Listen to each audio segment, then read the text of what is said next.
നമസ്കാരം. സ്വനം വരികൾക്കിടയിലൂടെ പവേർഡ് ബൈ JJM ടെക്സ്മെൽ.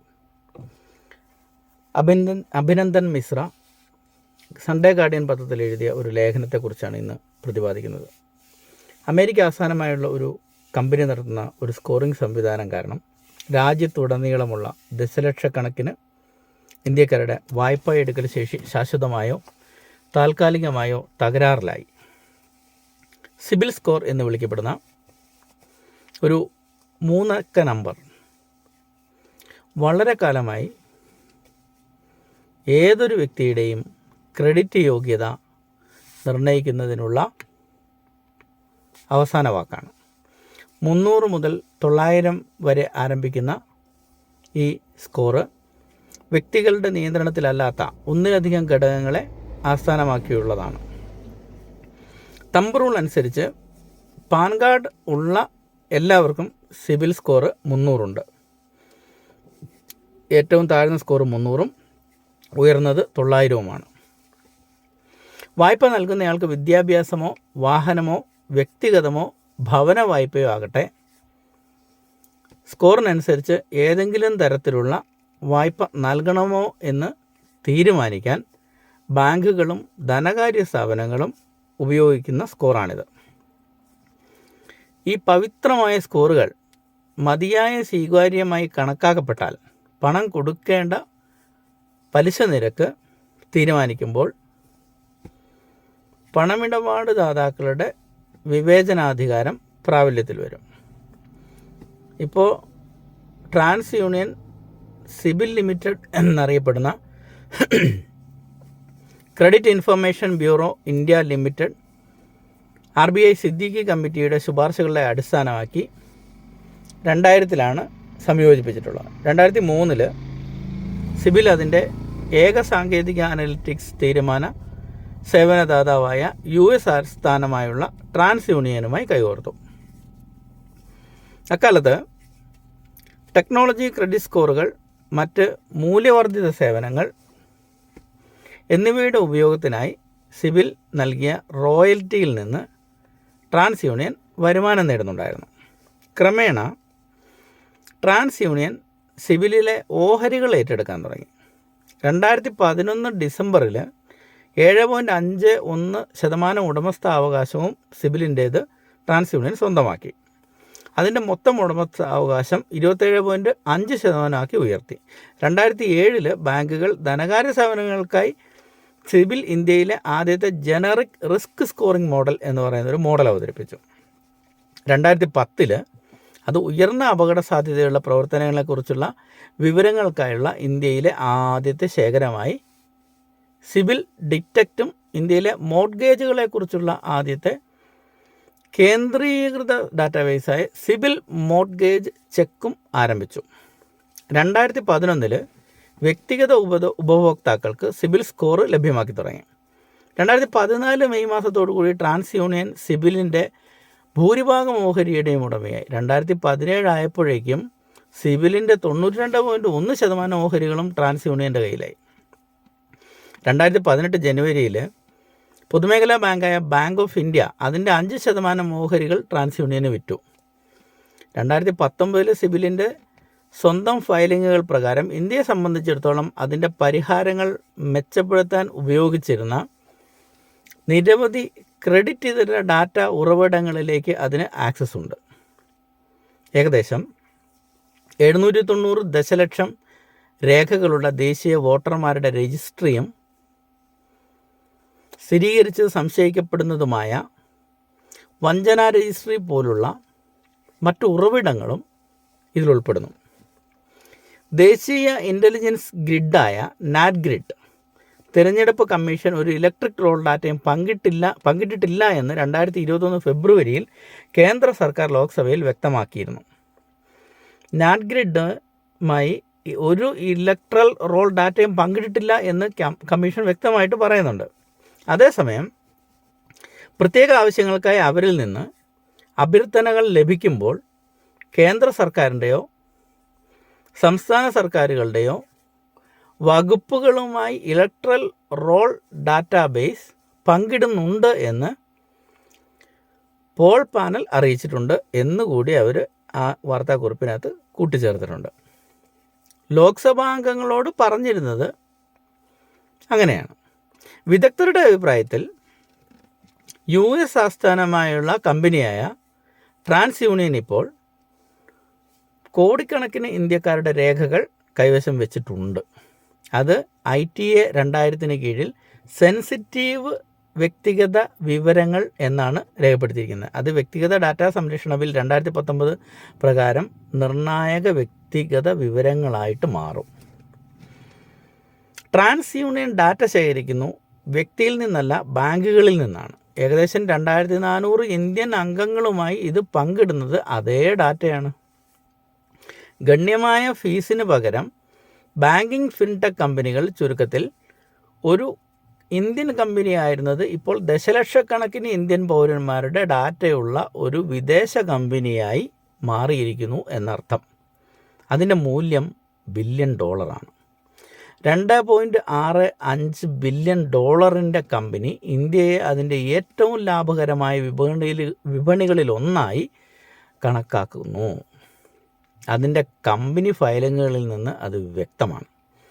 2022 മാർച്ചിലെ ഫയലിങ്ങിൽ UK തൊട്ടു പിന്നിൽ $45.2 മില്യൺ വരുമാനമുള്ള ഒരു വലിയ വിപണിയാണ് ഇന്ത്യ.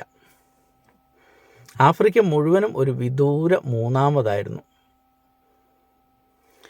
സമഗ്രമായ ഒരു ദേശീയ ഐഡിയുടെ അഭാവത്തിൽ ഇന്ത്യയിലെ ഏറ്റവും വിപുലമായ ഉപഭോക്തൃ ക്രെഡിറ്റ് ഡാറ്റാബേസ് സൃഷ്ടിക്കാൻ ഞങ്ങളെ അനുവദിക്കുന്ന ഒരു നൂതന പൊരുത്തപ്പെടുത്തൽ അൽഗോരിതം ഞങ്ങൾ സൃഷ്ടിച്ചു എന്നാണ് അവർ പറയുന്നത്.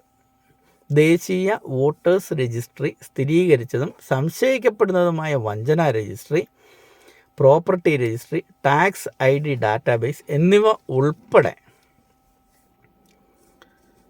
പരിഹാരങ്ങൾ മെച്ചപ്പെടുത്താൻ ഉപയോഗിക്കുന്ന നിരവധി ക്രെഡിറ്റ് ഇതര ഡാറ്റാ സ്രോതസ്സുകൾ ഞങ്ങൾക്ക് സ്വന്തമാണ്, അല്ലെങ്കിൽ ആക്സസ് ഉണ്ട് എന്നാണ് സിബിൽ അവകാശപ്പെടുന്നത്. ബാങ്കുകൾക്കും ടെലികമ്മ്യൂണിക്കേഷൻ കമ്പനികൾക്കും ഇൻഷുറൻസ് കമ്പനികൾക്കുമായി ക്രെഡിറ്റ് ലൈഫ് സൈക്കിളിലുടനീളം റിസ്ക് ഇൻഫർമേഷൻ സൊല്യൂഷനുകളുടെ ഒരു സ്യൂട്ട് കൂടി ഇവർ വാഗ്ദാനം ചെയ്യുന്നുണ്ട്. കൂടാതെ ഓൺലൈൻ ക്രെഡിറ്റ് റിപ്പോർട്ടുകളും സ്കോറുകളും പോലുള്ള ഉപഭോക്തൃ പരിഹാരങ്ങളും ഇന്ത്യ നമ്മുടെ രണ്ടാമത്തെ വലിയതും അതിവേഗം വളരുന്നതുമായ മേഖലയായി മാറിയിരിക്കുന്നു എന്നാണ് സിബിലിൻ്റെ രേഖപ്പെടുത്തിയിരിക്കുന്നത്. നോക്കാം. സിവിൽ സ്കോർ 700 ആയിരുന്ന തോമസ് കോവിഡ് സമയത്തിന് ശേഷം അടിയന്തരമായി ഒരു കാറ് വാങ്ങാൻ ആഗ്രഹിച്ചു. അതിലൂടെ ഒരു പൊതുഗതാഗതത്തിൽ യാത്ര ചെയ്യുമ്പോൾ വൈറസ് പിടിപെടുന്നതിൽ നിന്ന് തൻ്റെ മക്കളെയും ഭാര്യയെയും കുടുംബത്തെയും രക്ഷിക്കാൻ കഴിയുമെന്നാണ് അദ്ദേഹം കരുതിയത്. അദ്ദേഹം ഒരു പൊതുമേഖലാ ബാങ്കിനെ സമീപിച്ചു. അദ്ദേഹത്തിൻ്റെ സിബിൽ സ്കോർ കുറവാണ്, അവർ കാർ വാങ്ങാൻ ലോൺ തരില്ല എന്ന് പറഞ്ഞു. ആത്യന്തികമായി കാർ ഷോറൂമിൽ വെച്ച് സൗഹൃദം സ്ഥാപിച്ച ഒരു ബ്രോക്കർ അവനെ ഒരു സ്വകാര്യ ബാങ്കിലേക്ക് കൊണ്ടുപോയി. അത് 13.2% വായ്പ നിരക്കിൽ വായ്പ നൽകി. അത് RBI ബെഞ്ച് മാർക്ക് ചെയ്ത മാർജിനൽ കോസ്റ്റ് ഓഫ് ഫണ്ട് അധിഷ്ഠിത വായ്പാ നിരക്കിൻ്റെ 6% കൂടുതലാണ്. അതായത് ബാങ്കിന് വായ്പ നൽകാൻ അനുവാദമില്ലാത്ത ഏറ്റവും കുറഞ്ഞ വായ്പാ നിരക്ക്. COVID-19 കാരണം ഒരു ഡിജിറ്റൽ NFBC വഴി എടുത്ത ലോണിൽ പല EMIകൾ ഒഴിവാക്കുകയും ഏതാനും മാസങ്ങൾക്ക് ശേഷം അത് പൂർണ്ണമായും തിരിച്ചടയ്ക്കുകയും ചെയ്ത മറ്റൊരു വ്യക്തി തൻ്റെ ലോണിനെ എഴുതിത്തള്ളി റിട്ടേൺ ഡൗൺ എന്നാണ് സിബിലിൽ വിശേഷിപ്പിച്ചിരിക്കുന്നതെന്ന് കണ്ടു. ഫൈനാൻസ് കമ്പനിയെ സമീപിച്ച് അവരിൽ നിന്ന് NOC ലഭിച്ചിട്ടും അദ്ദേഹത്തിൻ്റെ സിബിൽ റിപ്പോർട്ടിൽ നിന്ന് ഈ പറഞ്ഞ പരാമർശം നീക്കം ചെയ്തില്ല. അതേ കാരണം കൊണ്ട് ആ കമ്പനി അദ്ദേഹത്തിന് ക്രെഡിറ്റ് കാർഡ് നൽകിയില്ല. എന്നാൽ ഒരു സിവിൽ റിപ്പോർട്ട് 48 മണിക്കൂറിനുള്ളിൽ ട്രാൻസ് യൂണിയൻ എന്ന് പറയുന്ന കമ്പനി ശരിയാക്കി കൊടുത്ത ചരിത്രവുമുണ്ട്. ഇന്ത്യൻ നടൻ രാജ്കുമാർ റാവു 2022 ഏപ്രിൽ 2 താൻ ഒരു വഞ്ചനയ്ക്ക് വിധേയനായി എന്ന് ട്വീറ്റ് ചെയ്തു. ഫ്രോഡ് അലർട്ട് ഇട്ടാണ് ട്വീറ്റ് ചെയ്തത്. തൻ്റെ പാൻ കാർഡ് ദുരുപയോഗം ചെയ്യുകയും തൻ്റെ പേരിൽ 2500 രൂപയുടെ ചെറിയ ലോൺ എടുക്കുകയും ചെയ്തു. ഇക്കാരണത്താൽ എൻ്റെ സിബിൽ സ്കോറിനെ അത് ബാധിച്ചു. ഇത് ശരിയാക്കി തരണം എന്നാണ് അദ്ദേഹം ട്വീറ്റ് ചെയ്തത്. ഇതിനെതിരെ മുൻകരുതൽ നടപടികൾ സ്വീകരിക്കുകയും ചെയ്തു. 48 മണിക്കൂറിനുള്ളിൽ ട്രാൻസ്യൂണിയൻ ട്വീറ്റിന് മറുപടിയായി പണമിടപാടുകാരുമായി ബന്ധപ്പെട്ടതായും റാവുവിൻ്റെ സിവിൽ റിപ്പോർട്ടിന് ആവശ്യമായ തിരുത്തലുകൾ വരുത്തിയതായും മറുപടി നൽകി. ട്രാൻസ്യൂണിയൻ പ്രകാരം കഴിഞ്ഞ 24 മാസത്തെ ഒരു വ്യക്തിയുടെ ക്രെഡിറ്റ് ചരിത്രത്തിലെ ക്രെഡിറ്റ് സ്കോർ ഇത് കണക്കാക്കുന്നുണ്ട്. കൂടാതെ വിനിയോഗം, തരം, തുക, ലഭ്യമായ ക്രെഡിറ്റ് സൗകര്യങ്ങളുടെ കാലാവധി, പ്രതിമാസ ക്രെഡിറ്റ് പേയ്മെൻറ്റ് പെരുമാറ്റം, പിഴവുകൾ എന്നിങ്ങനെ ഒന്നിലധികം ഘടകങ്ങളെ ആശ്രയിച്ചിരിക്കുന്നു വായ്പ. കൂടാതെ വായ്പാ സൗകര്യങ്ങളുടെ ഡിഫോൾട്ടുകൾ, എഴുതിത്തള്ളൽ അല്ലെങ്കിൽ സെൻറ്റിമെൻറ്റുകൾ, കൂടാതെ ഉപഭോക്താവിൻ്റെ ഗ്യാരണ്ടി അല്ലെങ്കിൽ സഹ ഉടമസ്ഥതയിലുള്ള വായ്പ, അവയുടെ ക്രെഡിറ്റ് ചരിത്രം, സ്കോറ് തുടങ്ങിയവയൊക്കെ ഇതിനെ ബാധിക്കുന്നുണ്ട്. സ്കോർ ചലനാത്മകമാണെന്നും വ്യക്തിയുടെ പ്രതിമാസ ക്രെഡിറ്റ് പ്രവർത്തനത്തെയും പേയ്മെൻറ്റ് പെരുമാറ്റത്തെയും ആശ്രയിച്ച് ഇത് മാറുന്നുവെന്നും സിബിൽ അവകാശപ്പെടുന്നു. എന്നിരുന്നാലും ഏജൻസി ജനറേറ്റ് ചെയ്യുന്ന ക്രെഡിറ്റ് ഇൻഫർമേഷൻ റിപ്പോർട്ട് ഈ സൺഡേ ഗാർഡിയൻ എന്ന് പറയുന്ന പത്രം പരിശോധിച്ച പല കേസുകളിലും തെറ്റുകൾ നിറഞ്ഞ ഒരു ജോലിയാണ് എന്ന് കണ്ടെത്തി. അതിൽ ഭൂരിഭാഗവും പണം കടം കൊടുക്കുന്ന കമ്പനികളാണ് ചെയ്യുന്നത്. ഈ കമ്പനികൾ രാജ്യത്ത് കൂണുപോലെ വളർന്നു. അവയിൽ പലതും ഡിജിറ്റൽ പ്ലാറ്റ്ഫോമുകളിലൂടെ പണം കടം നൽകുന്നു. ഈ കമ്പനികളെല്ലാം ഒരു വ്യക്തിയുടെ പണമെടുക്കൽ ശേഷി വിലയിരുത്താൻ സിബിൽ സ്കോറുകളെ ആശ്രയിക്കുന്നു. ക്യാപിറ്റൽ ഫ്ലോട്ട് ഓൺലൈൻ റീറ്റെയിൽ മേഖലയിൽ ആമസോണുമായി ബന്ധമുള്ള ഒരു കമ്പനിയാണ്. DMI ഫൈനാൻസ്, ധനി ലോണുകൾ, non banking finance company NBFC എന്നറിയപ്പെടുന്നത്, ഉദാൻ തുടങ്ങിയ കമ്പനികൾ ചെറിയ തുക വായ്പകൾ നൽകുന്നതിന്, അതായത് 3000 മുതൽ 1 ലക്ഷം രൂപ വരെയുള്ള ലോണുകൾ നൽകുന്നതിന് സിബിൽ സ്കോറിനെ ആശ്രയിക്കുന്നുണ്ട്. ഓൺലൈൻ വാങ്ങുന്ന ആളുകൾ, ആമസോണിൽ നിന്നൊക്കെ ഓൺലൈൻ വാങ്ങുന്നവർക്കൊക്കെ ചെറിയ ലോണുകൾ തരപ്പെടുത്തി കൊടുത്ത് അവരെ ഈ ഫൈനാൻഷ്യൽ ഉൽപ്പന്നങ്ങൾ വാങ്ങാൻ മാനസികമായി പ്രേരിപ്പിക്കുകയാണ് ഈ ചെറിയ കമ്പനികൾ ചെയ്യുന്നത്. അവർക്ക് പണം ആവശ്യമില്ല, എന്നാൽ പോലും നിങ്ങൾക്ക് നല്ല സിവിൽ സ്കോർ ഉണ്ടല്ലോ, അതുകൊണ്ട് ഈ EMI അടയ്ക്കുന്ന രീതിയിൽ നിങ്ങൾ ഈ സാധനങ്ങൾ വാങ്ങിച്ചോളൂ എന്ന് പറഞ്ഞ് ഈ സിബിൽ സ്കോറിൻ്റെ അടിസ്ഥാനത്തിൽ അവർ ചെയ്യുകയാണ്. സിബിലിൻ്റെ ട്വിറ്റർ അക്കൗണ്ട് ഇന്ത്യയിലുടനീളമുള്ള വ്യത്യസ്തമായ പ്രായത്തിലും സാമ്പത്തിക പശ്ചാത്തലത്തിലുമുള്ള ആളുകളുടെ പരാതികളാൽ നിറഞ്ഞിരിക്കുകയാണ്. അവർ തങ്ങളുടെ സിബിൽ സ്കോറുകൾ തിരുത്താൻ സ്ഥാപനത്തോട് അഭ്യർത്ഥിക്കുന്നു. അതിൽ ധനകാര്യ മന്ത്രാലയത്തിൻ്റെ ട്വിറ്റർ ഹാൻഡിലുകളും ടാഗ് ചെയ്യാറുണ്ട്. മന്ത്രാലയം അവരെ സഹായിക്കുമെന്ന തെറ്റായ പ്രതീക്ഷയിലാണ് ഈ പരാതികളെല്ലാം ധനമന്ത്രാലയത്തിലേക്കും ധനമന്ത്രിയിലേക്കുമൊക്കെ സ്ഥിരമായി ടാഗ് ചെയ്യപ്പെടുന്നത്. ഒരു ഉദാഹരണം പറയാം. ഒരു കാരണവുമില്ലാതെ നിങ്ങൾ എൻ്റെ സിബിൽ സ്കോർ 783 നിന്ന് 702 കുറച്ചു. ഈ സ്കോറിലെത്താൻ എനിക്ക് 1 വർഷത്തിലേറെ സമയമെടുത്തു. ദയവായി ഇത് ശരിയാക്കി തരൂ എന്നാണ് ഒരാൾ ട്വീറ്റ് ചെയ്തത്. അതിൻ്റെ അടിയിൽ എഴുതിയിരിക്കുകയാണ്, അല്ലെങ്കിൽ ആത്മഹത്യ അല്ലാതെ എനിക്ക് മറ്റു മാർഗമില്ല. ഒരു ഉപയോക്താവ് ജൂൺ 1 ട്വിറ്ററിൽ സിബിലിന് എഴുതിയത് ആണിത്.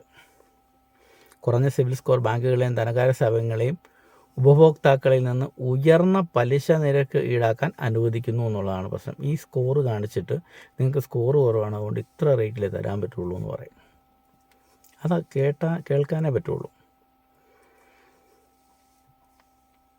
ബാങ്കുകളെ NFBCകളും എത്രത്തോളം അടുത്ത് പ്രവർത്തിക്കുന്നു എന്ന ചോദ്യത്തിലേക്ക് ഉയർത്തിയ പലിശ നിരക്കിൽ വായ്പ നൽകാൻ സ്ഥാപനത്തെ ശക്തമായ ഒരു റീസണായിട്ടാണ് ഇത് കാണിക്കുന്നത്. പാൻ കാർഡിൻ്റെ ഉടമയല്ലാത്തവർക്ക് വായ്പ നൽകാൻ പാൻ കാർഡുകൾ ഉപയോഗിക്കുകയും വേറെ ആളുകളുടെ പാൻ കാർഡുകൾ ഉപയോഗിക്കുകയും സിബിലിനെ ബാധിക്കുകയും ചെയ്യുന്ന പരാതിയും വ്യാപകമാണ്. അൺഫോർച്ചുനേറ്റ്ലി വിദ്യാഭ്യാസമില്ലാത്ത പല ഇന്ത്യൻ ഉപഭോക്താക്കൾക്കും അവരുടെ സിബിൽ സ്കോർ കളങ്കപ്പെട്ടതായി അറിയുന്നത് മറ്റൊരാൾ അവരുടെ പാൻ കാർഡ് വിശദാംശങ്ങൾ ഉപയോഗിച്ച് ഓൺലൈനിൽ വായ്പ എടുത്തു എന്ന കാരണം കൊണ്ടാണ്. അവരങ്ങനെ ഒരു ലോൺ എടുത്തിട്ടേയില്ല. ബാങ്കിൽ പോകുമ്പോൾ സിബിലിൻ്റെ ട്വിറ്റർ അക്കൗണ്ടിൽ നിന്ന് വ്യക്തമാകുന്നത് പോലെ ഒരു വ്യക്തതയ്ക്കായി ആദ്യ വായ്പ നൽകുന്ന കമ്പനിയെ സമീപിക്കുകയും അത് പ്രതികരിക്കുന്നതുവരെ കാത്തിരിക്കുകയും തുടർന്ന് അത് ശരിയാക്കുന്നതിലുള്ള ഘട്ടത്തിലേക്ക് നീങ്ങുകയും വേണം എന്നതിൻ്റെ അടിസ്ഥാനത്തിൽ തെറ്റ് തിരുത്താൻ സ്ഥാപനത്തിന് മാസങ്ങളെടുക്കുന്നു എന്നുള്ളതാണ് പ്രശ്നം, സിബിൽ റിപ്പോർട്ട് തിരുത്തി കിട്ടുന്നതിന്. എന്നിരുന്നാലും പലരുടെയും കാര്യത്തിൽ സംഭവിച്ചതുപോലെ വായ്പ നൽകുന്ന കമ്പനി പ്രതികരിച്ചിട്ടില്ല എന്ന കാരണത്താൽ ഒരു ഉപഭോക്താവിൻ്റെ തിരുത്തലിനുള്ള അഭ്യർത്ഥനയിൽ സിബിൽ പതിവായി മാസങ്ങളോളം വെയിറ്റ് ചെയ്യുന്നു എന്നുള്ളതാണ്. എനിക്ക് ലോണിൽ AC എടുക്കാൻ ആഗ്രഹമുണ്ടായിരുന്നു. എന്നാൽ ഞാൻ നേരത്തെ ലോണിൽ വീഴ്ച വരുത്തിയതിനാൽ ലോണിന് യോഗ്യനല്ലെന്ന് ഫൈനാൻസ് കമ്പനി പറഞ്ഞു. ഞാൻ മുമ്പ് വായ്പ എടുത്തിട്ടേയില്ല. അങ്ങനെ ഞാൻ സിബിൽ റിപ്പോർട്ട് ഡൗൺലോഡ് ചെയ്തു. അപ്പോൾ എൻ്റെ പേരിൽ 70,000 രൂപയുടെ വായ്പ ആരാണ് എടുത്തതെന്ന് എനിക്കറിയാം. ഞാൻ പോയി ആ NBCയിൽ എത്താനും ഞാൻ ഒരിക്കലും ലോൺ എടുത്തില്ലെന്ന് വ്യക്തമാക്കാനും ഞാൻ വളരെ അധികം ശ്രമിച്ചു.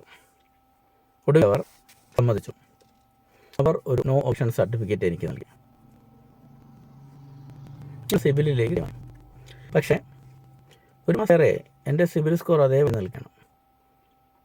NFBCയിൽ നിന്ന് NOCക്കായി കാത്തിരിക്കുകയാണെന്ന് അവർ പറയും. അധികമായി എനിക്ക് AC വാങ്ങാൻ കഴിഞ്ഞിട്ടില്ല. മാനേജരായ കുട്ടി പറഞ്ഞു, വളരെ കൗതുകം എന്ന് പറയട്ടെ, ഒരു വ്യക്തിയുടെ സിബിൽ സ്കോർ NBFC അല്ലെങ്കിൽ ഒരു ബാങ്ക് അവൻ്റെ അല്ലെങ്കിൽ അവളുടെ സ്കോർ പരിശോധിക്കുമ്പോൾ അത് കുറവാണെന്ന് കണ്ടെത്തുമ്പോൾ തന്നെ 30-50 പോയിന്റ് കുറയും. സിബിലും ഫിനാൻസ് കമ്പനികളും തമ്മിലുള്ള കാര്യക്ഷമതയില്ലായ്മയുടെ ഈ ജുഗൽബന്ദി ആരെയും തൊടാതെ വിടുന്നില്ല. എല്ലാവരെയും. മുതിർന്ന പൗരനായ സുരേന്ദ്ര മേത്ത ഈ 31 സിബിലിനെയും ധനകാര്യ മന്ത്രാലയത്തെയും ടാഗ് ചെയ്തുകൊണ്ട് ഇങ്ങനെയാണ് എഴുതിയത്: ഞങ്ങൾക്ക് സിബിലിൽ സംഭവിച്ച പിഴവ് മൂലമുണ്ടാകുന്ന കാലതാമസത്തിനും നാശനഷ്ടങ്ങൾക്കും 6 മതി. ഇത് പരിഹരിക്കാൻ സിബിൽ വളരെയധികം സമയമെടുക്കുകയും അത് പിശക് തുടരുകയും ചെയ്യും. എന്തെങ്കിലും ഫീസ് നൽകി ഞങ്ങളുടെ സൈറ്റിൽ ഒരാളെ കുറിച്ച് തെറ്റായ വിവരങ്ങൾ നൽകാൻ ആർക്കും കഴിയും. അത് ചിലരുടെ ബിസിനും ഉണ്ടാക്കുന്ന നാശത്തെ സംബന്ധിച്ച് ഇത് പറയാനാണ്. ഇത് ഞങ്ങളുടെ സ്ഥിതിയെ ബാധിക്കുന്നു. അപ്പോൾ വീണ്ടും അടുത്ത എപ്പിസോഡിൽ